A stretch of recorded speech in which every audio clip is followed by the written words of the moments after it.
Shalom sahabatku.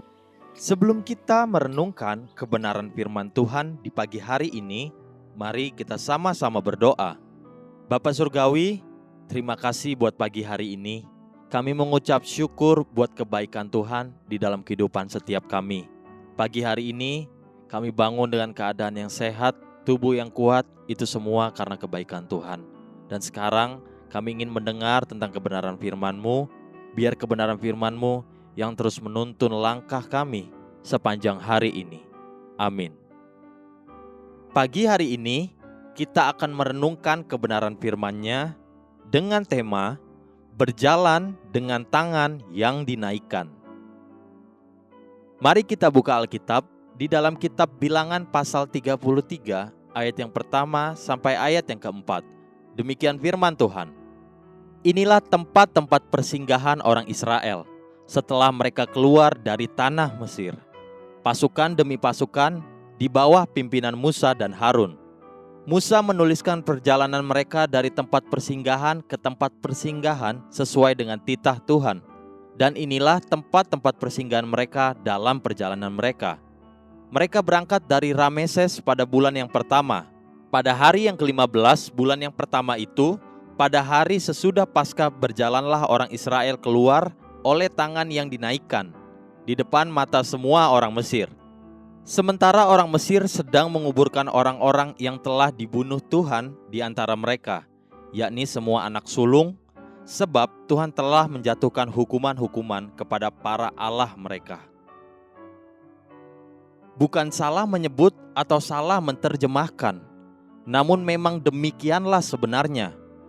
Alkitab mencatat bahwa bangsa Israel keluar dari Mesir, tepatnya dari Rameses, satu kota yang dibangun oleh Firaun Ramses, yang juga berarti Son of the Sun, anak dewa matahari. Mereka berjalan menuju tanah perjanjian sebagai Sons of the Covenant, anak-anak perjanjian. Namun satu perkara yang perlu kita perhatikan di sini adalah bagaimana firman Tuhan melukiskan dan menggambarkan sikap bangsa itu pada waktu bangsa itu keluar dari tanah perbudakan. Dari tanah the land of the son of the sun menuju kepada the land of the son of covenant. Bilangan pasal 33 ayat 3b mencatat, berjalanlah orang Israel keluar oleh tangan yang dinaikkan di depan mata semua orang Mesir. Jika saudara membaca perlahan-lahan ayat 3 dan ayat 4, maka saudara akan melihat perbedaan yang sangat kontras dari keduanya. Coba perhatikan di ayat 3 dikatakan, ketika mereka keluar meninggalkan tanah anak dewa matahari, tentang Israel dicatat. Bilangan pasal 33 ayat 3b mencatat, berjalanlah orang Israel keluar oleh tangan yang dinaikkan di depan mata semua orang Mesir. Namun bagi orang Mesir yang tetap berada di tanah anak dewa matahari dicatat Bilangan 33 ayat 4. Sementara orang Mesir sedang menguburkan orang-orang yang telah dibunuh Tuhan di antara mereka, yakni semua anak sulung, sebab Tuhan telah menjatuhkan hukuman-hukuman kepada para allah mereka. Seorang yang menguburkan mayat itu menurunkan tangannya sendiri dan menggali lubang di bawah tanah. Ketika orang Israel menaikkan tangan, tanda bersyukur dan berserah, berjalan menuju tanah perjanjian.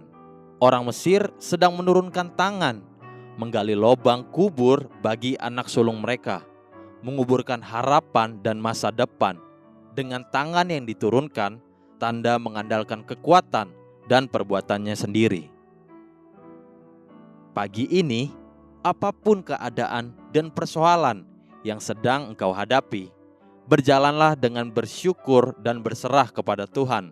Andalkan Tuhan Allahmu, bukan kekuatanmu sendiri. Haleluya. Sahabatku, mari kita sama-sama berdoa. Terima kasih Bapa Surgawi, aku mau bersyukur dan berserah untuk semua rencanamu di dalam hidupku. Amin. Jesus loves you and so do I.